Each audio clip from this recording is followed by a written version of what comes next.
Swayam Prabha. Digital India. Educated India.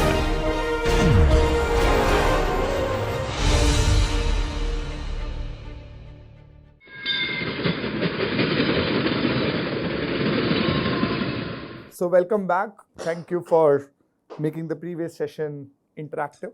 I hope we have not yet gotten into trying out something. I know that's excitement I'm holding yet for you, but it's important to sometime understand because you will have an opportunity to explore. So that was basic about overall what has gone into it. You can easily imagine it's a very simplified model, but even if it is simplified, I'm sure it would have left you a little bit wondered like how complex this system really is. Like there are so many things that can move apart and how much things you still need to think about.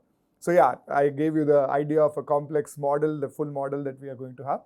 But in any system, in fact, any model, there is a very important aspect of model validation. Like how do you trust whatever is coming out of this model? And especially when the models are much larger, they become very difficult for users to understand, and therefore they will not trust the output always, right? So building trust on your model is extremely important part, and therefore validating. So in system dynamics, when you ask engineers about validating, they like such curves, statistics. Oh, R square value 0.96, my model is perfect. In system dynamics, this is the least favorite type of model validation. If you just do this, people will reject your paper for sure. Because the idea about system dynamics is that it makes the underlying process visible, right? So far, we have been dealing with equations. We are trusting on equations. We are developing each and every link, and we are validating each and every link and the idea behind it and the equations behind it. If you do that, and then your model is able to simulate a reasonably close realistic behavior, yes, it's good. But if you just present historical data and calibrate your model and submit, people will not trust the model. And that's a fundamental difference in the way you call a model validated in system dynamics. Of course, I'm not going to full details. Here, developing the model was relying a lot more on practical information, real data as much as possible. And once you develop, one of the tests is, could it actually predict the behavior? And if you can see nicely here, the red line here shows the simulation, which is, of course, I've done it for 30 years, 360 months, whereas the blue line is the historical data that I could collect. It is from starting point, time t equals to 0 is, I think, 2005 when high-speed railway started, or 2007, I don't remember. And by the time we made this model, this was about 12 years in operation. So we could get some value there. Of course, there are obvious errors. You tend to over-predict here versus under-predict here. Similarly, for frequency, you tend to under-predict here. And part of the reason is a lot of the changes, minor changes that people would have made in, for example, internally they would be knowing, oh, our service is not improving, let's improve on that. All that information of what has happened in last 12 years, what kind of decisions have people made, always is not captured. You don't know what all policies they have done in order to reach to 12 years. They would have definitely made some minor changes, introduced new, changed much more with pricing, introduced new services. So getting data for all of that becomes difficult. So therefore, there is, of course, an approximation. But I would agree that at least it is able to capture a characteristic behavior of nonlinear trend, where there is a sharp increase in the beginning and then followed by a modest increase in the ridership, right? So let us look into this. I am calling this as anything before this first initial rapid increase versus then a slower increase. I am calling this as a market penetration phase, where the new service is actually penetrating in the market, versus the remaining part we are calling as the demand expansion phase. Not standard terminology, I am just calling in order to make you understand. So let us look at slightly into what is really happening into market penetration phase. And this is a little bit tricky part. I'm really not sure if I should do this, but let me try to give you an idea of why this is happening, okay?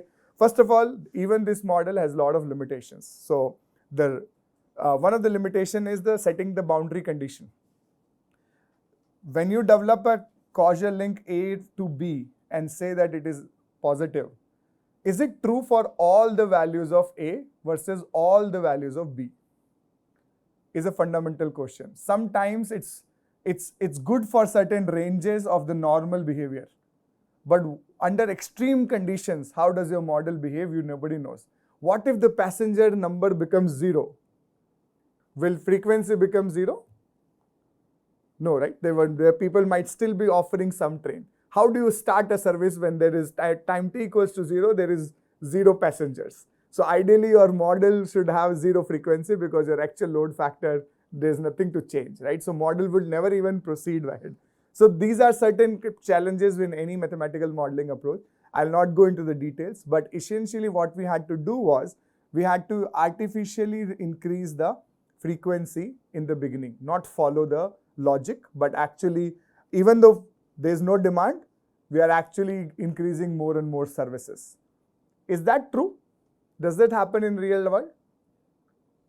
When you want to launch a new product, you actually create a lot of supply first in the beginning so that slowly the adopters would come. You do not perfectly, oh, this is my demand, so only this much supply. That relationship does not hold true in extreme cases, right? So that's precisely what is happening. Same thing, if you want to introduce new high-speed railway, you must have some minimum frequency, no matter even if a single person is coming or not. Otherwise, your trains will never get picked up, right? So the same logic is happening here also. So in the beginning, you must increase, and this creates a lot of issues sometimes in our model, but it is there. But beyond that, what's happened? Let us try. So in the first phase, even in the model, there is an initial artificial increase in the frequency. Otherwise, the model just doesn't work. Purely on the dynamics, it doesn't work, and that's a limitation. One way to actually test a system dynamics model is to test for such more extreme conditions and see if your model is actually behaving as you would expect. In COVID could have been an extreme condition. Suddenly, if the passengers become 0, how does your model behave? Perhaps it will not be able to capture, but idea is to build those insights here. But in this case, it is also natural, as for any new transport mode in the very beginning, you may need to create some critical frequency irrespective of what is the current number of passenger. And system dynamics modeling in general is constrained by such boundary conditions. And as you want to become more and more confident, you should identify such boundary condition and try to make your model behave around that also. Here we just used a hack and artificially increase the model values here. Let us look at this particular area. This is at 3.5 month is where I stopped increasing the number of frequency artificially. So this is a hypothetical, some arbitrary boundary that has been created. At this condition, your actual load factor, which is the blue, is less than your target load factor, which is the DLF value, right? So since actual load factor is less than the desired load factor, what are you supposed to do? You need more people. It means the price should actually be decreasing. So you see around this time, the price is actually decreasing because that's where you will actually end up having more people. And since you want to reach closer to the desired load factor, you would also want to reduce the number of trains to match. So here the pricing loop and the frequency loop are actually working opposite direction. Pricing is trying to increase more people.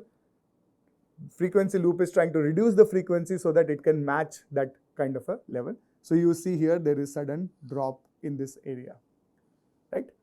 But then at time t equals to 4, this behavior continues. At time around this area, you see that actual load factor goes above your desired load factor because it's a dynamic behavior. Suddenly there is a shoot. Now you are in a very reverse condition. Now you are in a situation where you have more passengers than what you need. So you would actually start increasing the price. Gradually you will actually start increasing the price. Price keeps on increasing. Now the frequency will also increase because your actual load factor is higher. So you want to bring it lower. So in order to bring it lower, you need to actually increase the frequency.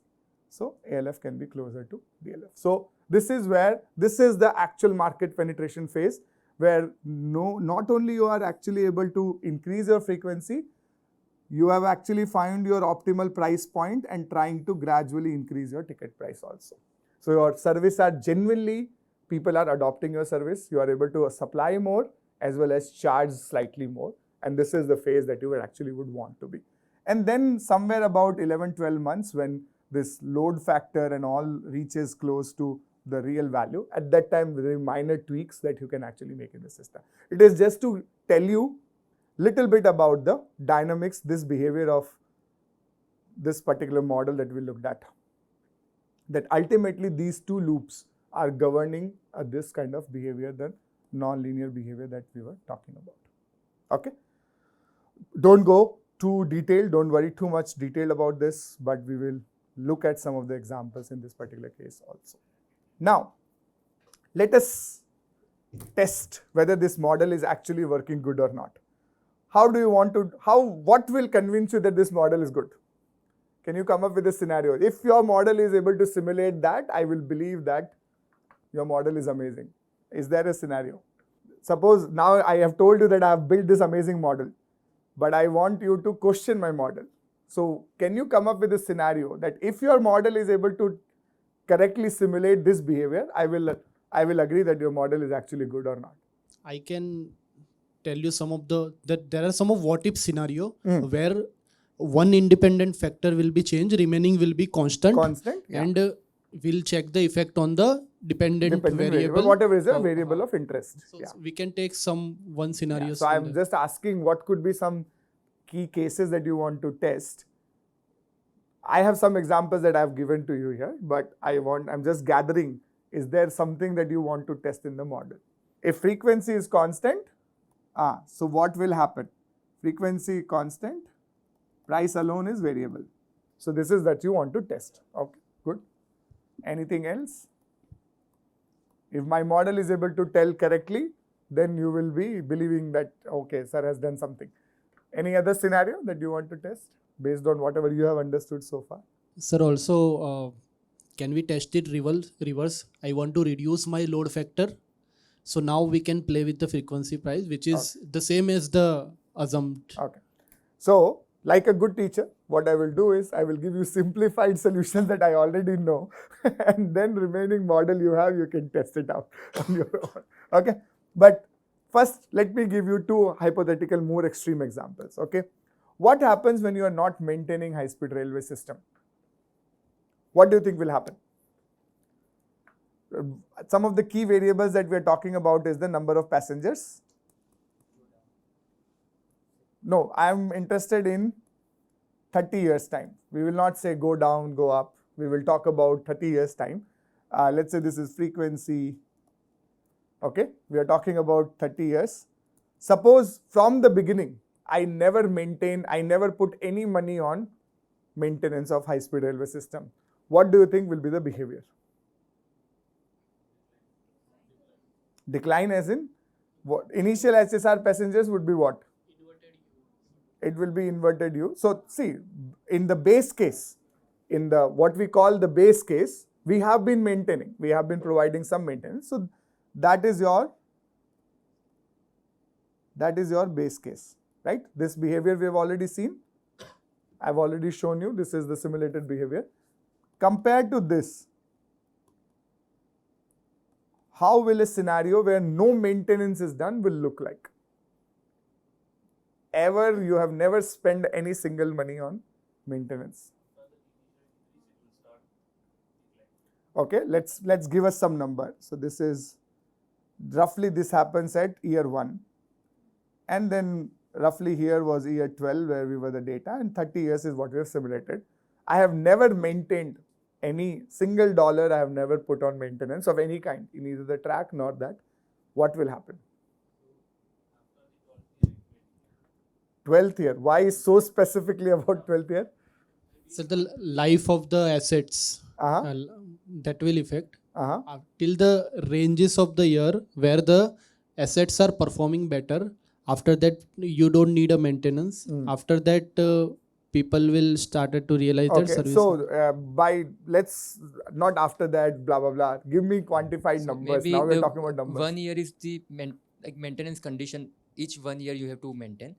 So for that particular first 1 year it is fine, but Okay. after that we are not maintaining, so it should decrease. So you are saying that can I change the color of this pen? This will remain same for first year and then it will go down. Decline? Yeah. Okay. This is your scenario 1 example. So assuming that the 1 year is the without maintaining the condition of the infrastructure would be good. Okay. Okay. What else? Everyone agrees with this? So you are saying that instead of this, it will be this and then it will be declining. Yeah, yes. Okay. What else? This is option 2. How much is this roughly? Where do you anticipate this? 2 years, Maximum 3 years? till 3 to 4 years. 3 to 4 years. Yeah, Why? yes. He is like, I no way. think in my perspective, until for the first year everything is new, so it may run on its own. So nothing is there, and after that each material will have its own lifetime. So until that time it can perform. So Okay. once it finishes its lifetime, it will start to give some trouble. Okay. So How frequently do you think we need to maintain high-speed railway? So why did your assumption of 1 year come from? Where did it come from? Why assume some? We are building a real model. Why are we assuming 1 year otherwise? When you know for a fact that every day we need to do maintenance. Okay. So 3 to 4 years is what he is feeling. Okay. Anyone else? But one more thing, I thought it could go to the 0 also. It could go to the 0 also. Yeah, so no people are willing to avail this service because there are many accidents or safety concerns. It could go to the 0 also. Agree? Huh? Sorry? But in country like India, it will not go to 0. So no matter how poor safety qualities, there are some risk-taking people will always travel with it. Okay, that is also a fair expectation. So train is not in the condition of running, then it may. So it just stops, cease to exist. So you are saying the high-speed railway system will stop existing. It is train itself is not there. So that is an example of an extreme scenario, which. Not trams, it's just that, the train is no longer serviceable, so that no services can be offered. So it can go to 0 in that case also. But that becomes an extreme case, which is difficult to replicate in such a model. I have not actually done it. But let us try to look at let us test some of these things. How will it work? So, this always gives me goosebumps when I look at it. Since we are looking at this model for the first time, let me walk you through so that when you change things, it will help you. This is not a VenSim tutorial, by the way. VenSim, you should, basically, I'm assuming that you'll all be able to figure out. If you are not able to figure out even basic VenSim experiences, then let us know, we will help you. But roughly, if you see the model, this is the batch diffusion model that I showed you. Passengers getting converted, blah, blah, blah. The total travel time of high-speed railway is getting roughly estimated around this time. The frequency of train related dynamics is here. The price change related dynamics is created in the model here. This is related to buying new trains in the buy new train and adjusting the frequency. This is your maintenance backlog and all those related stuff, right? So you tend to divide the model into simpler routes so that you can actually intervene nicely, right? So, and then there are multiple views. This view is a more simpler view. We will actually come back to this later, just to understand what is happening. So right now, if you see, the base case is what we have already loaded, and this is the simulated behavior in the base case. You always make system dynamics model relative to the base case. Base case is something that you think is the closest to the representation to the reality. Those are the parameters we have fixed in the base case, right? So, Dohil, do I need to re-simulate base case or? Okay. So, let us make a assumption that you are in a situation where you are no longer maintaining at all. So, in the base case, if you want to, how do I get rid of this? Can I close this or? Okay, let me try to put it here. If you want to look at the behavior, this is how the number of HSR adopters in the by default cases looking at. Okay. Now, let me make the infrastructure cost go to 0. And this is a very specific way. You don't need to worry, like my own way of doing it. So I know what to do. But essentially what I put here is, there was a condition that if your operating profit was greater than something, if it's a positive money, you will actually invest some money in the this particular case. But here, I want to deliberately simulate a case when there is no maintenance happening. So in the model, I have actually given the comments. It describes what exactly is the variable, and in alternative scenarios, what could be the equations. So I have already given that just for make your life a little bit easy. So I'm just copy pasting the profile. What is happening here is, the moment time becomes greater than equals to 0, this entire fraction that you are the fraction of your total income that you are going to give to maintenance is becoming 0. It means you are never spending any money on your total maintenance activity. So just we are enabling that. I will call this run as no maintenance, no main simulation, and let us run it. It gives some error because it does not have a historical data, but that should not be worried about. You should not be worried about you. No, you should not be worried about that historical trend. Now let us look at the results. So your red line is your green line is the base case, and your no maintenance scenario is what is highlighted in the blue. So roughly, if you see, at around 50 months, which is about 4 years, is when you start observing some tangible difference between your base case compared to your no maintenance case. So he was quite true, quite close to the reality. Of course, yeah. His case was also good. So should we give them award a little bit or something? People could still be traveling. That's also true. So yeah, it does not go to 0, absolutely 0. And the reason what this is that you cannot make a system so bad as a high-speed railway. You cannot make it fundamentally like completely break down is also not possible. So the mechanism through which you will see is this safety and quality multiplier here. You can look at that this value of the safety quality multiplier was very high in the base case, but that actually goes significantly down, and that is actually leading to a lot of issues. So of course, behavior of this is contingent to the assumptions that we have made. Now question is, if you think that yes, roughly this makes sense, that yeah, around 3-4 years is where it will take some time for me to see. So 3-4 years is something where I am comfortable. If you don't, then you need to recalibrate the model, change the model. So testing goes hand in hand like that. It also allows you to test the assumptions, but also develop confidence whether your model is correct. You need to change the model. Fundamentally, are you making some mistake? Blah, blah. All those things are nice. Suppose you make a model where there is no change in number of adopters, even though your maintenance has gone to 0. Maybe it's not a good model, that you are not capturing something that you really should be capturing. So all these tricks and all these things you can use to actually test the model, right? One thing I wanted to know. See, one important point to note here is, it took almost 4 years before the real effect of no maintenance are visible. And this is a tricky situation, especially in PPP projects, because there's around the time when people have to return this asset back to the government in a BOT model, particularly build, operate, transfer, there's a very strong incentive for the operator to not maintain in last 4-5 years. Put no money in 4-5 years, because you will not visibly be able to see any deteriorated condition, and that actually comes back. That money operator is able to save, and then it will hand over to the client, and suddenly client will be dealt with a very bad lack of maintained asset. So these risks have actually materialized in a lot of governance projects, particularly PPP projects, especially in road infrastructure.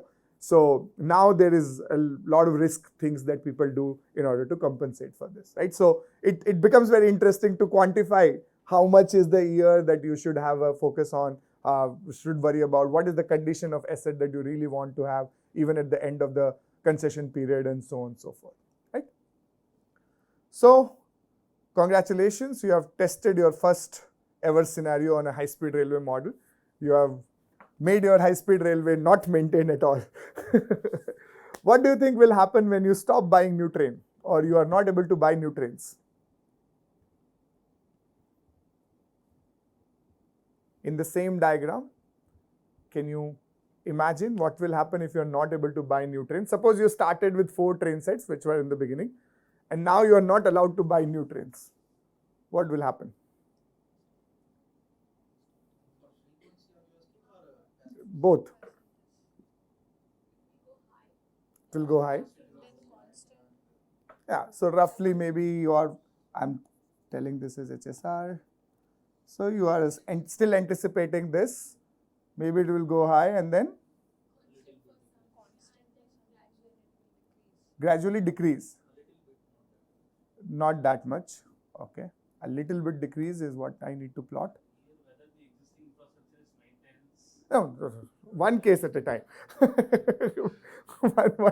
one bad decision at a time. Okay, not too many bad decisions at a time. So this is what she is anticipating, right? Why gradual decline? No, it's not about frequency. Not there. It's about you are not able to buy new trains. Okay, but why would it decline? So why not remain constant, but why decline? Longer time is what you are anticipating. Okay. Anyone else? Should it decline? Should it remain constant after some time? Remain constant. She is looking at him like, how can it remain constant? So you are agree that it will decline. Yes, You are of the opinion that it will decline, and you are clearly of the opinion that it will remain constant. Is there one? So you also agree that it will the only thing that we can know is this point where the saturation will happen, and beyond that, no more new, but it will just flatten out, is what you're saying, right? Okay, let's test it out. First, I will remove my past mistakes of not maintaining. So I will delete that variable so that it is not creating any problems. This is very important. When you are changing one variable at a time, you need to revert back to the original. Otherwise, it will be a no maintenance plus no new train kind of a scenario. And that is complex for you to get it. Okay. Then here, by the way, what could be the situations where you are not allowed to buy new trains? Could there ever be a situation where you are not allowed to buy new trains? Why?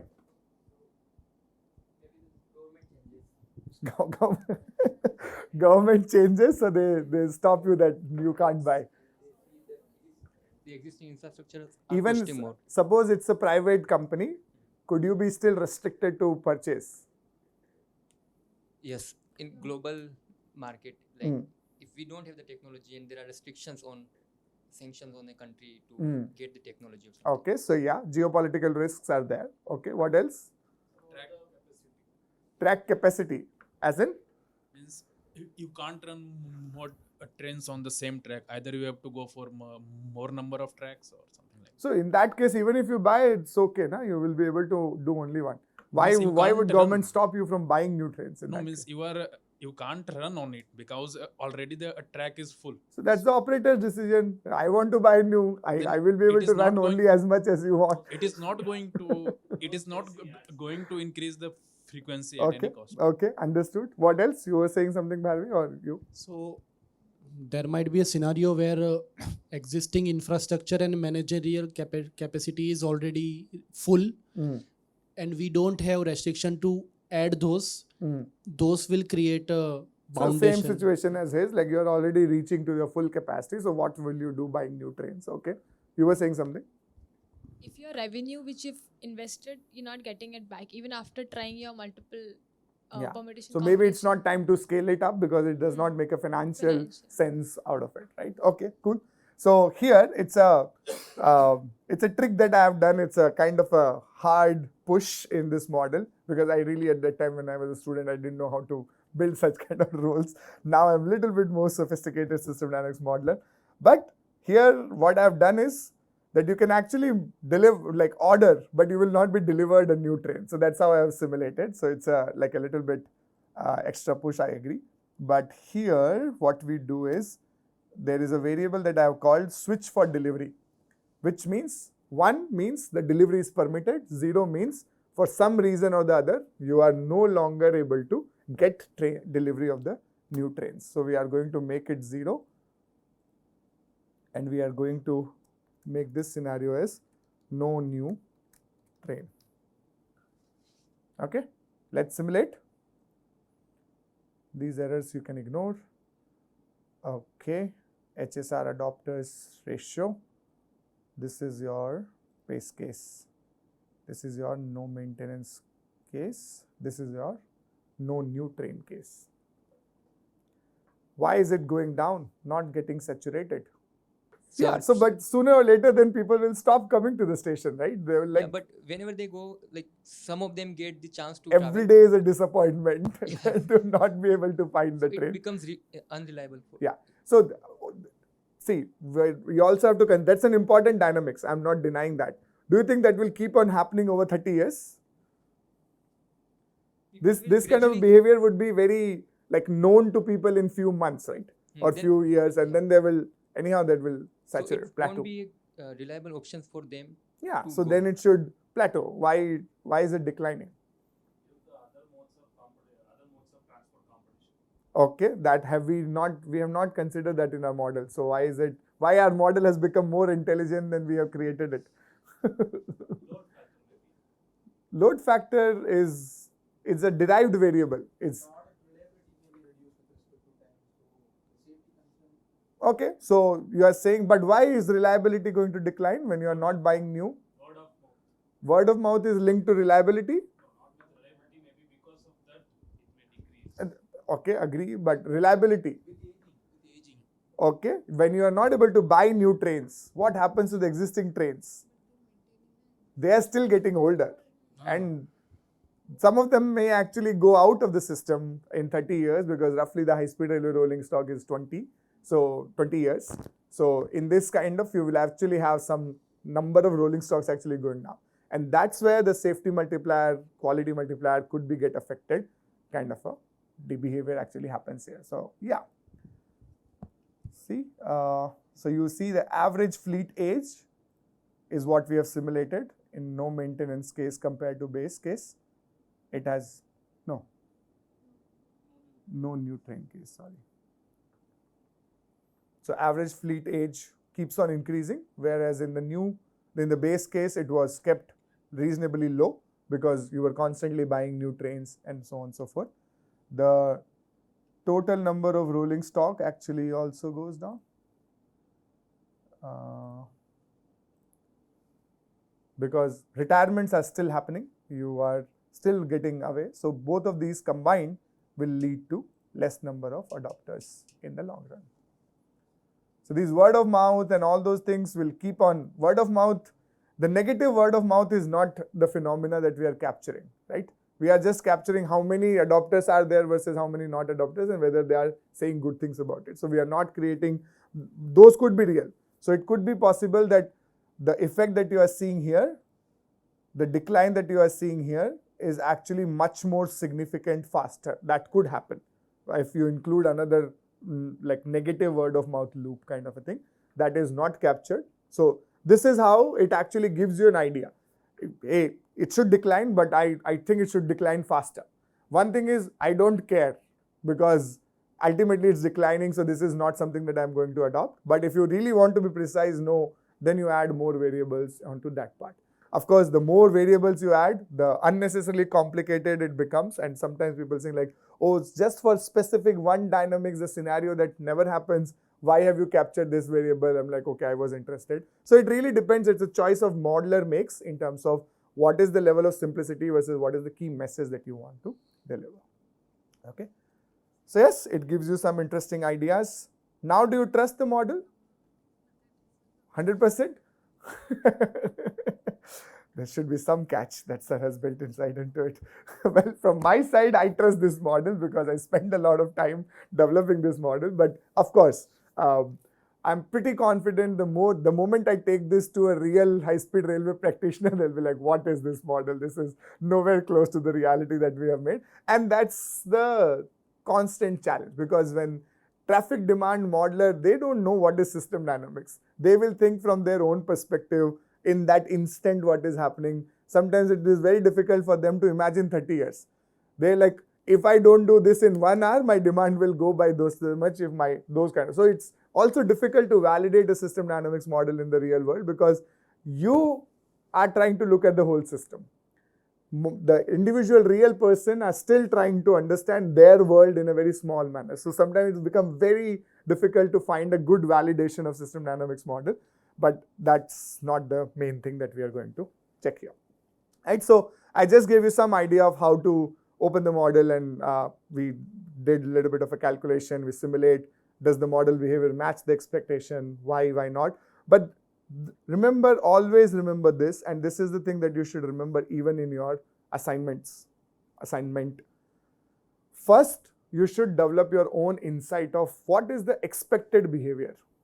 If you just blindly start simulating random things, you will never be able to learn from the model. The purpose of system dynamics model is not to predict, it's actually to enhance your learning about the system. And you learn when you question. You question when you think something is wrong. You think something is wrong when you have some idea what could be right. So before even you press that simulation button, you must first think of what you expect out of the behavior. Then you simulate. Then that leads to a question. Have I done it right? Or is the model, am I thinking right? Both these questions could come. For the sake of assignment, you can assume that model is right. And therefore, maybe you should improve your thinking a little bit better. And that's what we will leave it to in the assignment phase of it. Any quick questions? We'll go a little bit more detail into modeling and exposure and all. Okay. So yeah, the adopters with no maintenance case, you see around at 45 months is when it starts declining. And why is this behavior happening? Because your safety and quality multiplier goes down, and that leads to the lower adoption and so on and so forth. When you are not able to buy new trains, you put the delivery variable to 0. And again, you see this kind of a behavior that I just showed you. And why it works? Because your your age is increasing, your total number of loading stock is actually going down. So you're not able to provide as many services as you would have provided, right? Another variant of the same model. So what we have done here is a slightly simplified way to interact with this model. So here there is some case which is already getting simulated. The base case model you will always be able to see here. And then we have given you some key decisions that you could vary the parameters, and then you could live see what is the difference it is going to create in your model or not. So for example, whatever, graph, let's save in this one. Then let's go to view 3. So here you could actually simulate with this simpler model also. So once you click on this simulation mode, then you actually get these variables become active. So for example, you want to change your public transportation fraction. This is how many percentage of people are coming to high-speed railway using public transportation, right? That we talked about, right? Excess time, egress time. So if you change this variable, let's say 0.7 to 0.65, it will tell you the all different variations simultaneously. And that will help you make a judgment whether it is a good policy, not a good policy. Here I have shown you the key things that I felt were important. For example, ridership and frequency, we are modeling nicely. So that's definitely 2 variables. I've also given you slightly cost numbers, which are the NPV, which are calculated in the net present worth. The net present worth is less than 0 in no matter what you do, because we have not captured the full costing and everything. So it is always coming out to be less than 0. But anyhow, a higher value is a better scenario financially, is what is model reflects. It also reflects the pricing, current pricing level. How is the pricing changing over the years? It also reflects average fleet age and all those things, variable values you can see. So you can play with these numbers a little bit and see whether you are liking it, whether a decision is coming nicely or not. In order to, again, we made it a very simplistic model. In general, you can play with lot of variables. But whenever you are trying to change a variable, you should also understand in real world, can you really change a variable as a public operator or as a train company operator? Because there are hundreds of variables. You can play with everything to come up with a good result. But is it really in your control, right? So for example, how frequently people meet each other and say good things about your high-speed railway? Is it really in your control as an operator? No, right? No matter what you do, you will never be able to change. So then the question becomes, what am I learning by changing this variable? Because whatever I learn from this behavior is not going to make me do anything actionable policy items on this. So that becomes interesting. So you have to consider that. So we have some operator decision is the desired load factor and whether to change the price or not, initial price or not, whether this delivery for switching, which was are you allowed to have new rolling stock or not? These kind of decisions we have already given you. We have already also given you what if, for example, let me reset all this. Suppose you ordered high-speed railway train set now, and how much time on an average does it take before it gets delivered to you, right? It's not instantaneous that Amazon you buy, and it takes long time. In the base model, I think this is a 10-month delay, but if you increase this, you can see the significant impact it can have on the ridership, right? Particularly for Indian case, it becomes a very crucial thing because right now, India is not in a state of developing its own high-speed railway. We are very much dependent on Japanese system. And therefore, because of the geopolitics, it could always trigger a lot of issues. There could always be long delay before we have ordered the train set now, but it is not arriving because of so many things. And indeed, this was a reality. This was happening on the project right now.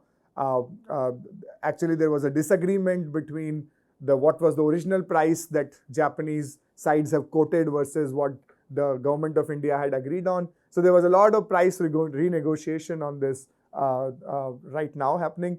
And in between, actually, government of India ordered the integral coach factory in Chennai that, hey, you should start and come up with a high-speed railway that can actually work at 250 kmph. But that will also take time. Like integral coach factory is an amazing factory, but can they develop a new high-speed railway in just 1 year and deliver? So that you also need to, system dynamics, you also need to consider the time aspect of your decisions. How crucial are they? What are you actually, is it even making sense to have this or not?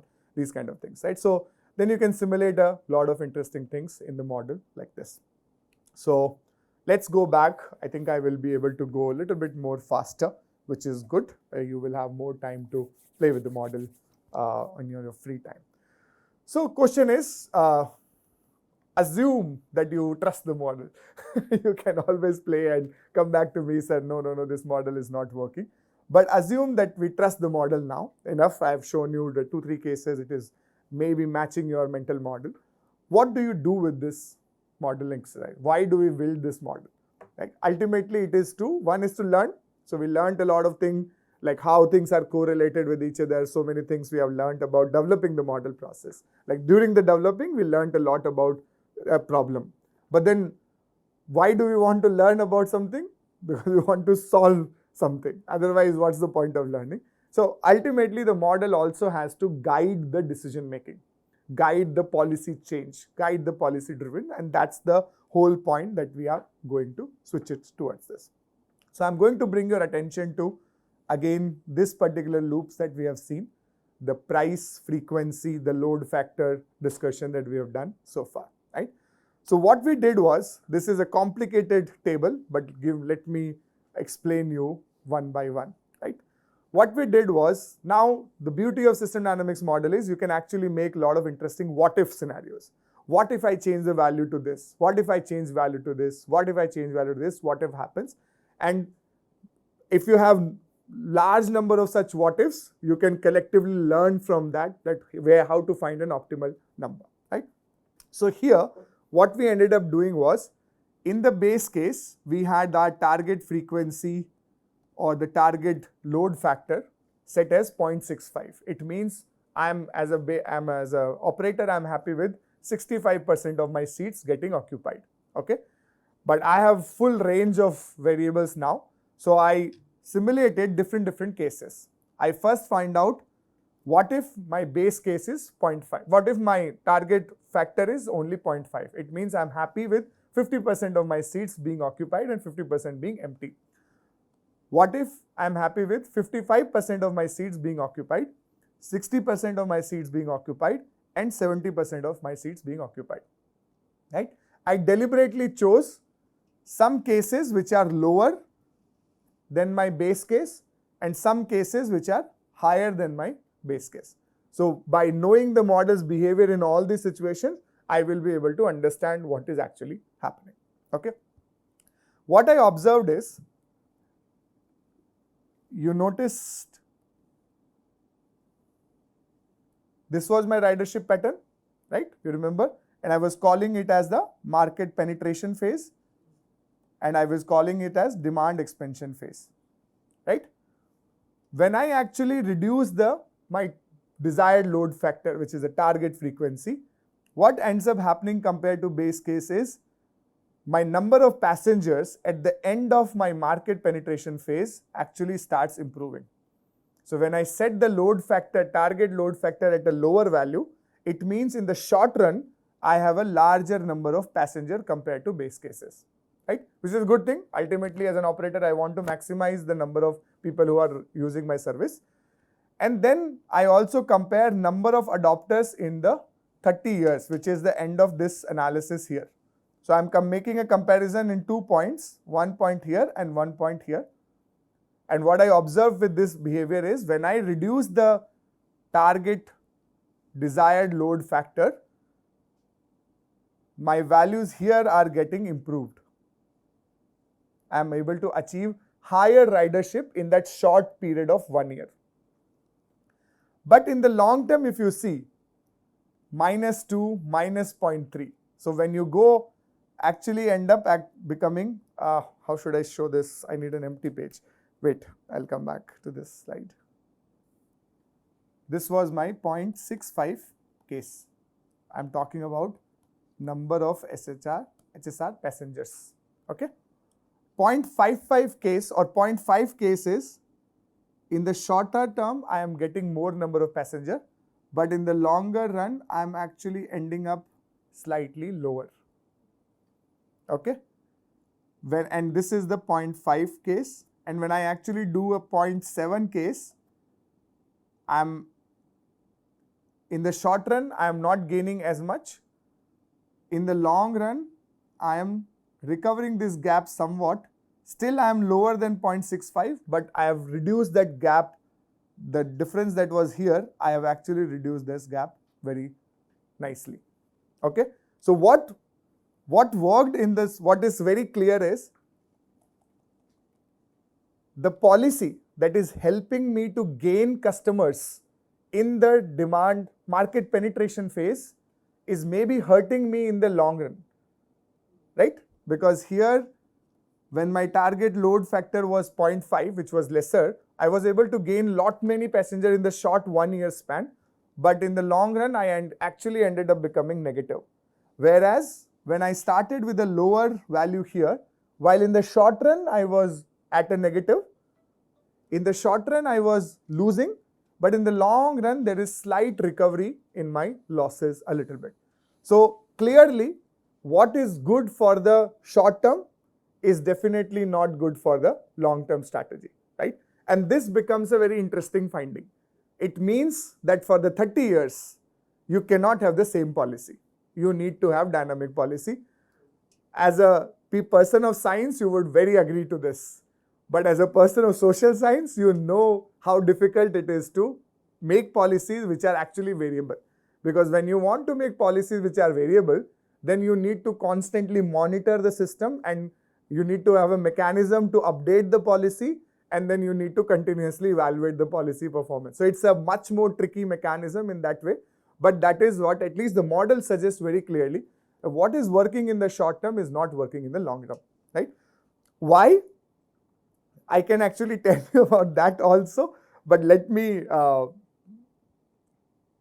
try to give you an attempt of what is happening here. Let us see if we are able to appreciate that much level. So in the base case, your DLF, the target load frequency or the desired load factor that you had, was set at by 0.65. I'm drawing by comparing one case which was higher than the base case and one case which was lower than the base case. Okay. First, let us look when the DLF is actually higher than the base case. In this case, since now you need to achieve only 70% of your seats compared to 65% of your seat, it means frequency need not be increased that high, right? Because you just need to provide little bit more trains and you will easily be able to reach to 70% occupancy compared to 65% occupancy. If you wanted a 65% occupancy, you need to provide more trains to achieve the 65%. But since frequency is low, it means in the short term, people are also low because people don't, maybe waiting time is too much and blah, blah, blah.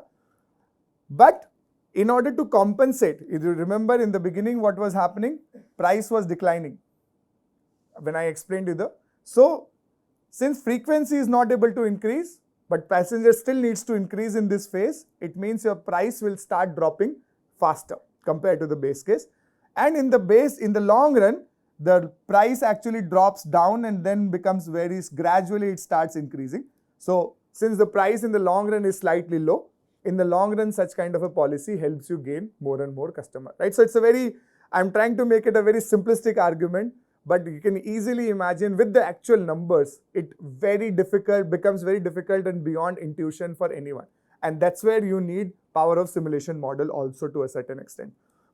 But when you are actually dealing with an opposite case, when your desired load factor is less than your base case, in that particular case, what will happen? Since you want to maintain a 50% empty seats level, it means you need to provide a lot more trains in the short run. Since you are providing a lot more trains in the short runs, a lot more people will immediately come to your network. But price need not drop so much faster because you are able to get a lot of new people because of the high frequency. So your price does not decline as much. It actually declines maybe, let's say, only this. So this price point becomes a higher price point and that hurts your long-term growth, right? So this was very interesting for me to learn that whatever is working to drive dynamics in the beginning is actually hurting your system in the long run. And then it very clearly becomes that you need to switch policies somewhere, right? So the best is in the short phase, you do it this value, and in the long run, you actually maybe put it a higher value. So this is what we end up simulating. We actually randomly changed at some 108 months just to show that this proof of concept worked. We switched our desired load factor from 0.5 to 0.7. We were able to show that because of this, in the short term, you are able to gain passenger. In fact, even in the long term, you are able to gain passenger. And in fact, you can actually make higher profit depending upon compared to your base case. So your NPV value, which is the metric of your financial performance of your system, you can actually make positive NPV, like a higher NPV compared to your base case. So you can not only increase the passenger, you cannot increase the passenger in the long run, but you can also have the financial impact. Financial impact is directly related to the frequency also, because if in the short run you are having more number of trains, in the first year you are buying 10, 12 different trains. Now they are getting used for all 30 years and their maintenance expenditure is something that you need to pay, and that will be hurting your bottom line and NPV values also, right? So this was a very interesting finding, at least particularly from this, that whatever is working in the short term is actually hurting your system in the long run, and then you can actually show that you need to change the policy somewhere. The question is it hard or is it easy to do so in the real world? And one thing is, of course, as you can easily imagine, it definitely is not very intuitive. Whatever I was describing, I can see the blank faces, and that the reason is because it is hard to mentally compute this. And that's precisely, you need some mathematical approach to guide you so that you can understand. I have developed this understanding because I've looked at the screen for multiple days, what is happening, why is this model behaving this way, and then you notice trends. But who has that patience, right? So that's why at least a strong foundational model is good. If you trust the model, then you will actually trust the result out of it. Otherwise, you could say, no, this does not happen, I'm not going to trust this policy, right? But I want to have a discussion. So we clearly identified that in the short run, you need a lower target factor, the desired load factor I am telling. In the short run, you need to have a lower value, let's say 0.5. And in the long run, you need to have a higher value and you need to have a switch somewhere, right? Load factor, again, it's a function of passengers by seats, right? Seats is a function of frequency. So, question really is frequency, what should be the minimum frequency is the question. Think from an operator's perspective. You need a lower load factor in the beginning. It means you need to provide lot more empty trains in the beginning. From an operator's perspective, does this decision make sense? Exactly. As an operator, you are constantly thinking, my trains are running empty. Why am I providing unnecessary seats, right? In the short term.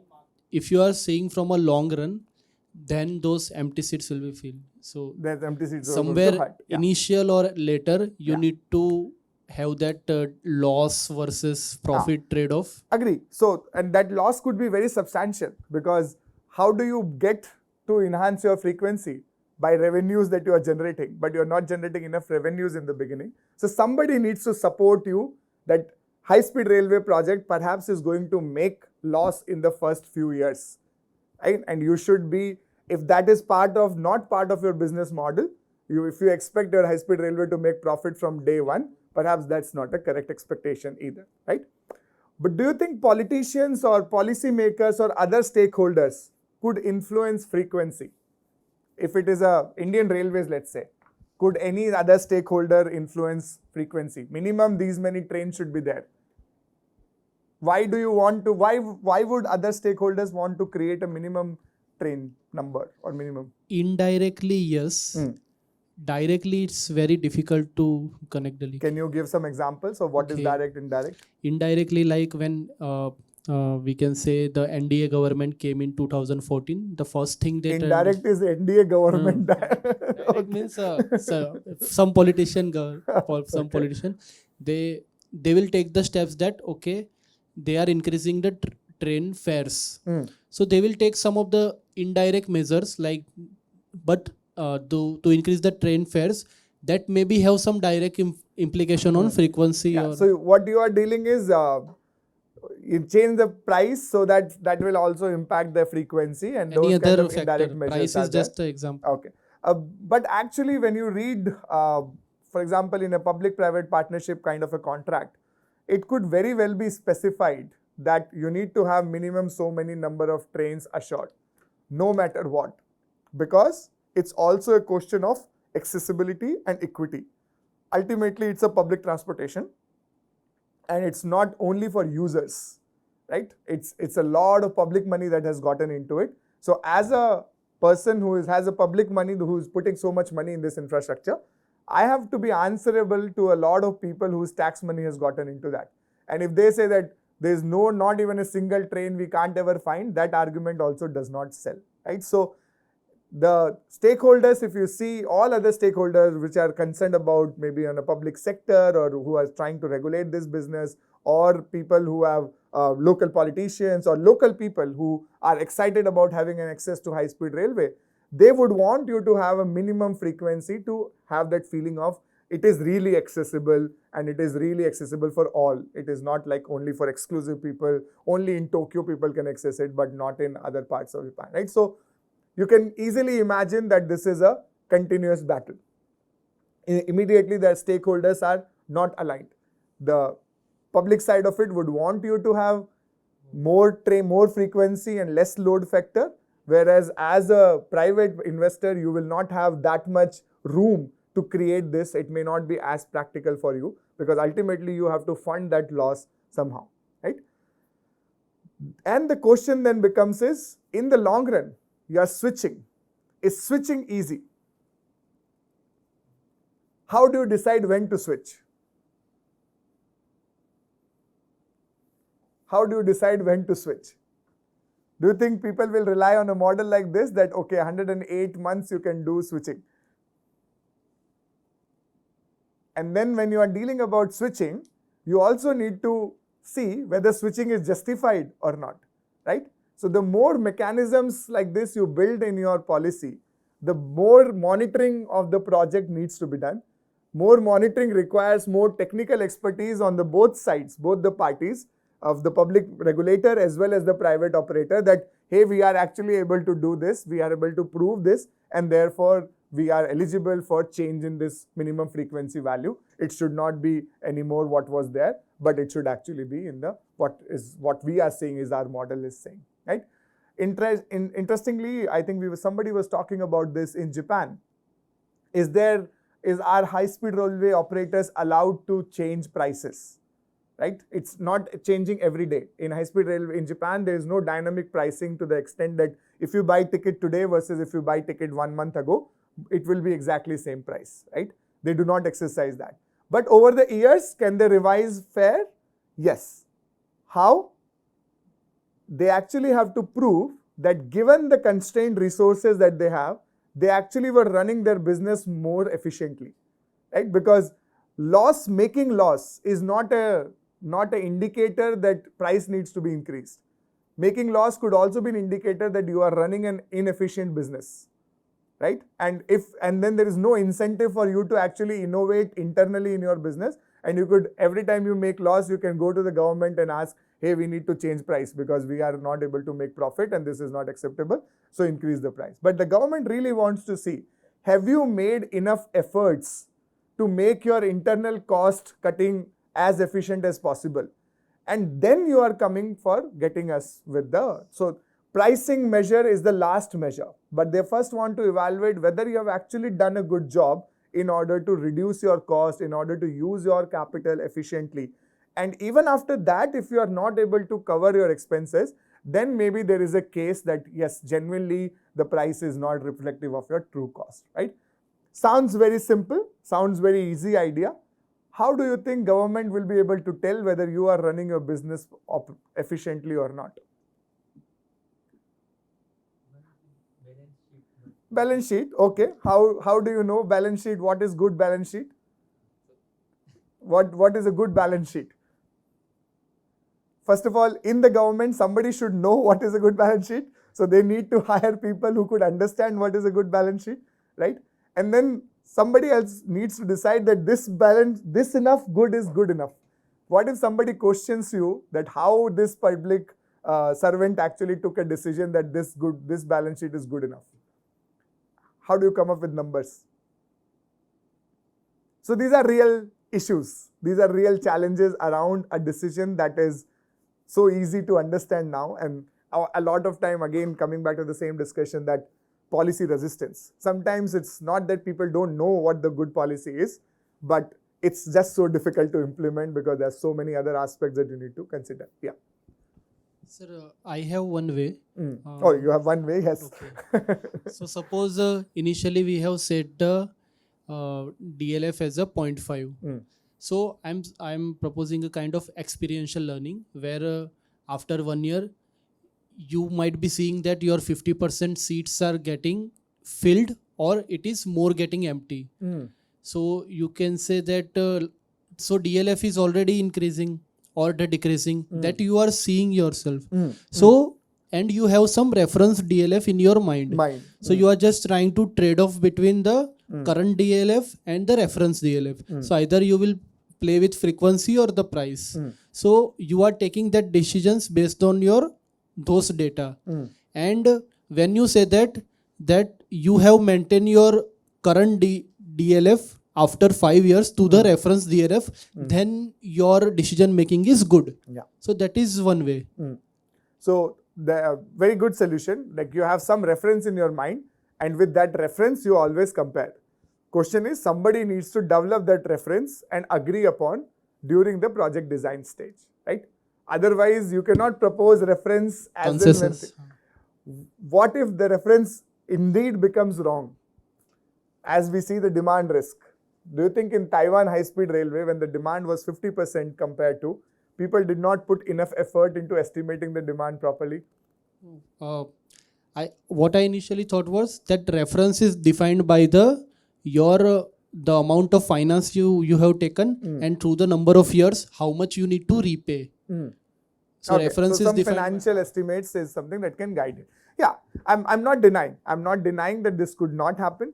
My job was to give you, first is to use the model to understand what could be the policies. And clearly we know that there could be policies which are useful in a certain time frame, but are actually not useful in a long time frame, and so on and so forth. And therefore adaptation in the policy is the need. And then I just wanted to have a quick discussion to understand that this adaptation or dynamic policies are actually quite hard when you think it from multiple stakeholders' perspective, right? So yeah, I'm not saying that solutions do not exist. So in Japan also they use something called yardstick measure for allowing you to raise the prices or not. So what will they do is they will compare all the high-speed railways from each other. So they'll take a balance sheet of company A versus company B and company C and company D and calculate on the average, compared to average, are you performing better or are you not performing better? That method works nicely because you are assuming that all of the companies are in the similar situation. But what if all of them start performing bad? Then the average would also reflect that, and then again. So yeah, every method will come with some cons of that. But it starts with realization of this, that first is you need to do something about it, and second is doing it also is hard. And then you come up with solutions which are acceptable to all the stakeholders, right? And you can actually come up with win-win solutions that way. Let me make it a little bit more scary for you. This is a part that you will not be able to simulate in your Vensim PLE model, okay? This is a functionality that Vensim PLE does not allow you. But let me just give you an idea, and I will also give you a simplistic idea later. One interesting thing is, see, so far the way we were selecting models are, what if we were changing one variable at a time. In this kind of model, in this kind of a scenario, analyst has to think what to change. First, among all of them, I needed to decide that, okay, desired load factor is something that I can actually change. And then I decided how much should I change, what should I be the making scenarios, and so on and so forth. And therefore, there was a lot of thought process in just coming up with what if, what to change in order to get an answer. This method is good but you need somebody who understands the system a little bit, has gotten the familiarity with the system a little bit, and then only you can come up with this interesting what if scenarios, right? As opposed to that, there's something called simulation approach. Have you guys heard of the term Monte Carlo simulation? Construction economics people will hear it soon, but those who have taken the course with me, they know. Simulation approach is that you assume that simultaneously you assume that many things are going to change everything is going to change with some predefined probability distribution. So you are not controlling individual what if, individual parameter. You are allowing everything to change simultaneously. And suppose now you have 5,000 simulation or 100,000 simulation or maybe even 1 crore simulation. And based on those 1 crore simulation results, visualizing them simultaneously, then you can identify what are the key variables whose value are going to determine my success or failure kind of a case, right? So you are benefiting from randomly changing them in certain, defining some of course, distribution. And then that can help you identify a lot of interesting variables that could be very critical, right? So it may be possible that when manually doing individual what if, I never touch on that variable. But in this kind of a situation, it is possible for me to identify some of those variables which are extremely critical. They can have a large impact on my model results, right? So that is the kind of study that we also did here. Let me very briefly walk you here. Essentially, this is based on some 100,000 simulation results. So average value of the 100,000 simulation results is shown here. And it shows that in those 100,000 simulation, 95% of the time I got a value in this blue band. So 95% of the time the values were somewhere in the middle of this range. So this is roughly minor variation, no major change in the outcome. So that is acceptable to me. I'm happy to accept. But we actually found certain cases where in 5% of the cases, where these minor variations could actually lead to almost zero ridership. These are the variables you want to be really careful about. A minor variation is just less than 20% in the range, within 20% range they are varying. But you can actually have a catastrophic situation where you could end up with really failure case of no ridership, no nothing. These extreme case identification becomes very important. You want to know, are there some parameters, a small variation in them could affect the stability of my whole system, right? So this was the main idea to identify here. I'll not go into the details of what the mathematical analysis that we have done here, but the summary of it is here. Back to the simplified model that we started our life with. So essentially, passengers not willing to adopt, becoming interested, potential HSR adopters, adoption rate, blah, blah, blah, all these things. Roughly, if you divide these variables here, variables on this side is something that HSR operator has a more direct control on. Not always, word of mouth, even in the word of mouth, I will, of course, it is dependent on population of a city and like how people are interacting with each other and blah, blah, blah. But safety and quality, service availability, marketing related budget. This is more or less controlled by the high-speed railway operators alone, right? But what we ended up finding was that if you focus only on them, but actually not on creating a price difference and creating a travel time difference, without focusing on this new demand for people who could actually make it afford it, with only focusing on safety, quality, blah, blah, blah, you are going to be in that situation where you are be in this 5% kind of a range, which is very intuitive now, right? It makes sense that yes, unless you are fundamentally working on making high-speed railway accessible for more people or affordable for more people, you will always play with only a limited number of players, right? Where they will be impressed by your safety, quality, service availability, adoption for marketing. And this is what it shows, that even if you would run the best of the best high-speed railway in the world as an operator, you have only very limited control of the overall system. A lot of the external factors, what we are calling external here, which clearly becomes more important, is actually driving the behavior. And therefore, that's a very important risk to consider, especially if you are looking at a private operator. Because in a PPP project, in a public-private partnership, you will always give incentives. Risk sharing is always done like that you will always make sure that operator is doing their best effort.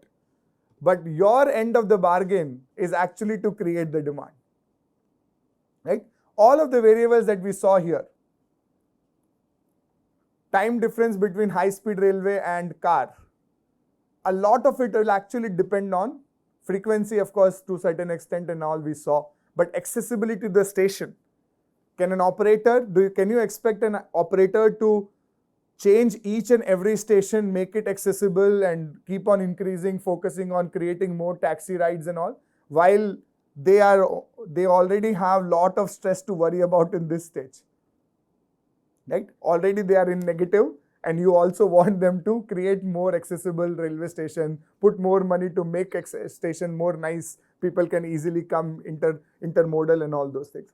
So this realization again becomes extremely, extremely important, which is coming from your model clearly, right? So question really is, what we find in our study is that word of mouth is good, but if you do it too early without actually creating the price difference or fundamental demand, this is not going to be effective. Now question is, does operator have incentive to improve this? Or can operator really influence what is the travel time of a car on my competitor mode? Can a train operator really influence that? Very slightly, like we discussed already, it was becoming like car industry versus railway industry. That's not an easy solution in a 1 year period, that's not going to happen. Versus the price difference, price is also extremely regulated, extremely governed, and the price difference of car, you can't really compete with that, you have no means to influence them. So, while your operator is doing fundamentally everything correct, still there's only so much they can actually control. And if you expect them to do this, they will have no incentive to do this. They will actually have no means to do this.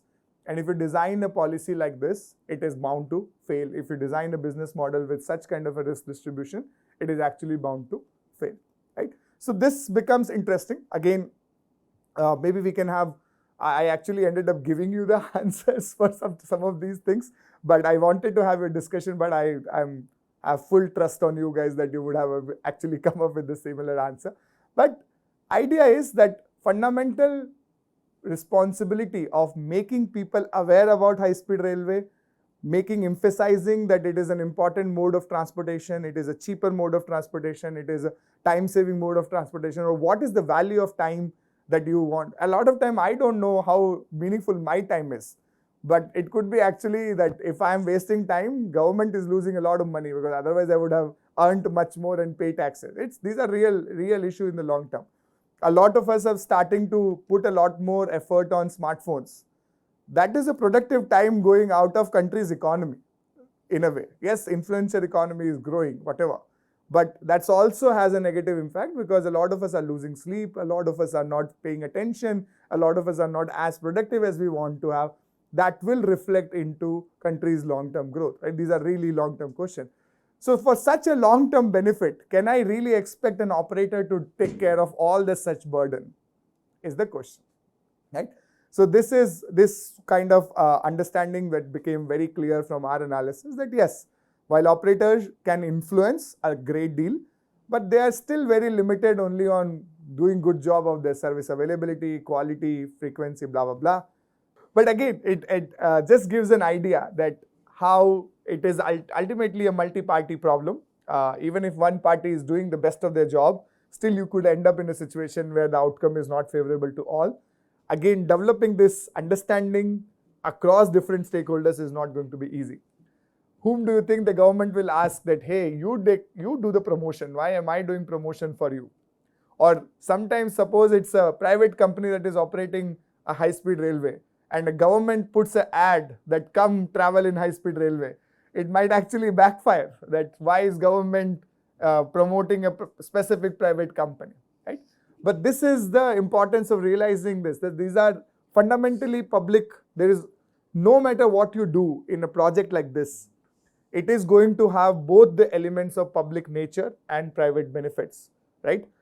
And if you completely transfer them on one, by whatever means, it is not going to work. And while learning this is nice, implementing again will become the challenging part. Somebody needs to understand that, okay, operator can only do this, but how do you determine that this much done by operator is good enough versus this much they need to do more, versus this much profit by them is good enough versus they are making too much profit, or hey, they share their profit should be reduced, right? Or this much risk to them is good enough versus no, they need to do this also, they need to do this also.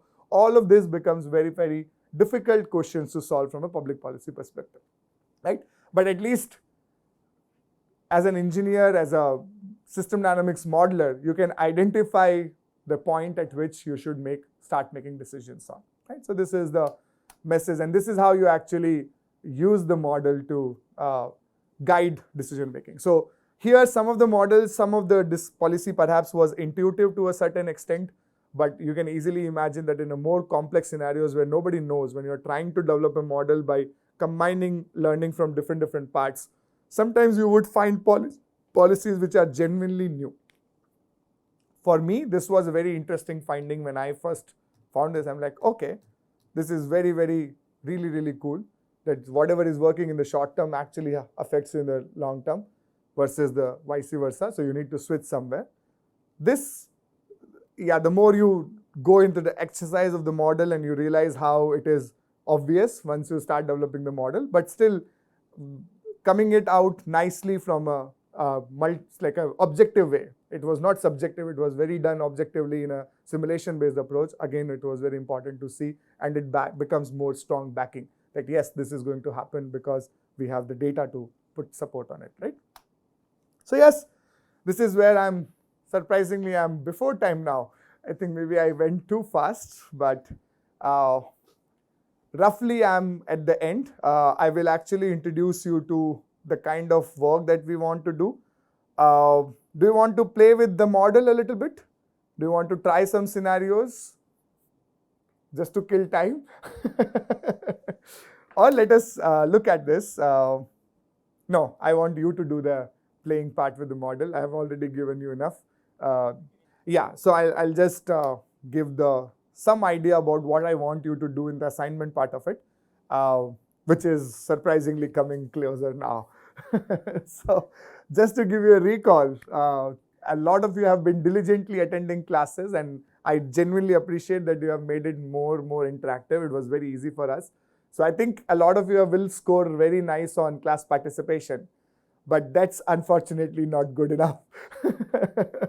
That will get you a participation certificate, but that will not get you a completion certificate. And we will make you work a little bit harder on your completion certificate. And there's a homework that carries 60% weightage. It has 2 problem statements. One problem statement I think Professor Mayamura will discuss tomorrow, which is discussing about the risks. We have looked at the high-speed railway risks and all, but we want you to read a little bit more about Indian context and try to come up with what kind of risk could be present in Indian scenario and justify, right? That is one side of the assignment. The second assignment is actually play with the model and do some get hands-on experience on this. So what we want you to do is work around pricing. Pricing is easily the most contentious policy that you will ever make, right? There are 2 types of pricing decisions in this model that you can make. What is the initial pricing that you are starting the model at time t equals to 0 versus are you allowed to change price dynamically as the model progresses, or you are allowed to keep only the same price level throughout the model time, right? So so once it is in this particular case, once you choose a dynamic pricing, you can't control how much to change. Then the model will automatically calculate that, right? So that's the limitation. It's not allowing you to intervene at every 1 year to reflect, oh, is the pricing good enough? Let me change this much. That's not the decision. Decision is either you will keep it constant throughout or let the model automatically update the pricing. So you just need to run simple scenarios and you will choose one pricing level which is high, low, medium kind of scenario, and you will also vary whether you are allowed to change that or not change that. So based on that, you will have 6 scenarios that you will have modeled. Based on that, you need to decide, first of all, you need to explain why do you think this is happening. When you keep pricing constant, why the ridership is increasing, decreasing compared to the base case. Explain through some of the loops that we have talked about and have been given in your loop assignments also, handout also.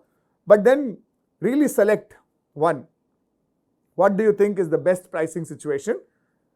Is it high price but no change, low price but no change, medium price but allowed to change, all those things? You need to choose best. But choosing best, you need to define best for whom. Because what could be best for me could not be best for you. So clearly you need to have that stakeholder perspective inbuilt, that you are putting yourself in this particular position and for you this is the best because of blah, blah, blah, blah, blah reasons. And then you think about, okay, what are the key challenges going to be that you anticipate in implementing such an optimal pricing decision that you think it is optimal? What are the stakeholders who do you think will oppose this policy? Who will you think support this policy, and what will happen? Again, this is more a critical reasoning and argument, not necessarily an exact answer, right? So that we will show you tomorrow only, not today. We will give you maybe 2 weeks time. You can submit your assignment in 2 weeks time or even 2.5 weeks, doesn't matter. But it's individual assignment. Do you want to make it group assignment or should be individual? We are about 12 people, so it's not very, you can still discuss, it's open book. You can discuss with me also in case you don't understand. But yeah, we want you to at least put your individual thoughts and not ChatGPT's thoughts into it. By the way, I would be curious to see what ChatGPT says about these policies, whether these are good policies or not good policies, right? So yeah, this is where one part of the assignment is, and the second part of assignment is again to which Professor Mayamura will give you tomorrow a little bit more details. But essentially, under this framework, we want you to start thinking about could demand risk there for Indian high-speed railway case. You have to choose one of them and comment on details on one of them. And of course, you will not have access to confidential information about the project, and we don't want you to become an investigative journalist and dig deeper. No, that's not the purpose, but at least trying to understand the Indian context in which it is getting done, whatever the public available information, papers. Some papers are starting to come out on these topics now in India also. Read them and develop your argument is what we are looking for as an answer. Okay, more details on this will be given to you by Professor Mayamura tomorrow. I am done. Do you have something to, any questions by the way? Is there any questions on the part we covered today? Sir, Yes. sir, I have one question. Like when you mentioned the operators don't have that much, operator can take the decision within that limit. So is there any example where operator don't realize that and they have taken the either side and they got failed in HSR? So it really depends upon the nature of the structure. Like we also talked about this, right? In Europe, for example, there is no operator is only limited to operations alone. So in Europe, the infrastructure is owned by the government. Somebody maintains that infrastructure on behalf of the government. And then train operators are different private companies. So it's literally like I built a road, so I'm the government, I have built a road and I hired a company to maintain the road for me. And now there are n number of bus operators, private companies, which could they say that, hey, I want to use your road to start offering my service, and therefore I will pay you so much money and please give me permission to pick passengers or whatever. So this is the kind of model. So in that model, it becomes really difficult for anyone to overstep the boundaries because the operator will no longer be able to influence the condition of the road. The road person will not be able to say that, hey, you do not operate right now because I need to maintain. So the more fragmented you become, that also affects the kind of decisions that you can make. This particular case that we're trying to simulate is actually the high-speed railway in Taiwan, which was a build, operate, transfer model. So in a build, operate, transfer model, till the time the asset is handed over, everything is more or less in control of the private company, which is the concessionaire, right? But ultimately, the private company would seek to make some benefits. But if you is the private company's scope limited only to making the line efficiently, or do you also expect them to send other operators or other how to make the to their station? If you include everything for a single company to handle also, so that's where they will be limited. Those things on my own station, but I really can't control as a private. Players will provide services. Can I actually ask Metro to be station? I really don't have a control over that. That will still lie. When we say government, we kind of tend to think as a single entity. High-speed railway, for example, could be governed by Ministry of, Professor Mayamura was mentioning in the beginning, but station development purview of Ministry of Urban Development. Now, are these two ministries together? Is a risk which a single operator is not being, and it gets solved a little bit because ultimately everything, land and infrastructure, these are all different departments within the within a big. You have a separate urban minister, you have a separate railway minister. Do you read deciding their long-term plans? While execution, they have to execute a project in urban areas, no matter which ministry I am from, I need. But are our plannings as a country, as a vision, made together is a question. And then if you transfer that risk, really be beyond their capacity to do anything about it. Metro. The station area development is also to a lot of train operators that yes, part of the develop station, you develop real estate around it and you actually get money. Easy. Like when you develop a station, you need to buy in from the local landowners. You need to generate, maybe you also need to understand when once the station has been developed, coordinating all that. The operator, why would the operator be involved in such kind of processes? To this, making more and more people becoming interested, but they for the operator to do alone is the main thing. So unsuccessful example, to a certain extent Taiwan, yes, because on the station area development and demand generation, it was not success in a way that there is still a lot more opportunities to integrate different transport modes to make it easy for people to come to high-speed rail. Part was completely beyond the operator, existing private operator. Another example might be the metro, not high-speed rail, but so that it's actually a proven business model for the Japanese metro companies is that they develop stations along with real estate and they want to capture the real estate value that goes up over. It's a 20-30 year business plan.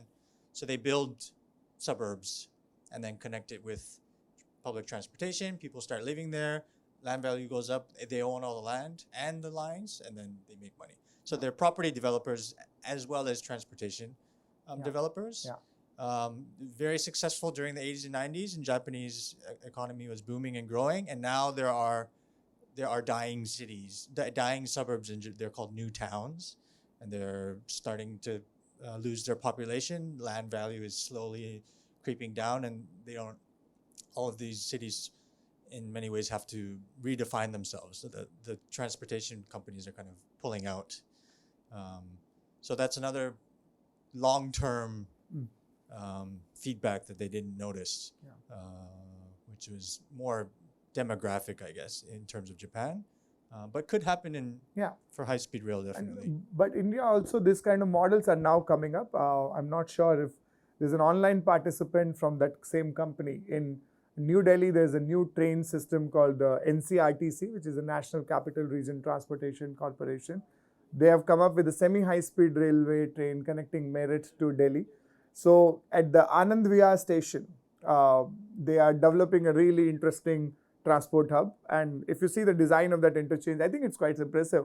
There is existing railway line, there is an existing bus services because it becomes very important hub for regional buses to come, and taxis and everything that will feed to the demand of the people coming from Meerut and all the way entering Delhi using that NCRTC rapid RRTS train, as we call it, rapid regional train service. So it's coming up. This understanding is coming up. I will not completely deny this because yes, there's a lot of recognition around this, learning from different countries model also. So yeah, I'm not sure in high-speed railway to what extent, because a lot of the stations are outside. Only Ahmedabad station is actually, Ahmedabad and Mumbai are within the city. Surat is quite outside. Vadodara is also reasonably outside. So you need to then create some sort of a public transportation in order to access that. Now, could that be the part of the package for the high-speed railway operator, or could that be governed by Surat's local decision making? Becomes an interesting question for us to see. Right? We thought we were engineers. What are we doing here? Our job is to make track run smoothly. But you have to realize your safety and quality will only matter a little bit in the larger scheme. No, one accident can kill. That's also again another type of risk. Single accident can also kill an organization. So yeah. And of course, I just want to re-emphasize the limitations and the boundaries of this model. when we were talking about global high-speed railway overview in day 2, we talked a lot more about the benefits in terms of regional connectivity, in terms of knowledge production, in terms of technology spillover. All of that is not captured here, right? It is purely focused on demand risk, and of course you can expand the model very easily whenever you want, not very easily, but you can try to expand, at least you know where to expand. Yeah, and that's what makes it interesting, that of course this model is very specific to only give idea of demand risk management. But yeah, system dynamics as a method becomes very versatile to do more different type of analysis.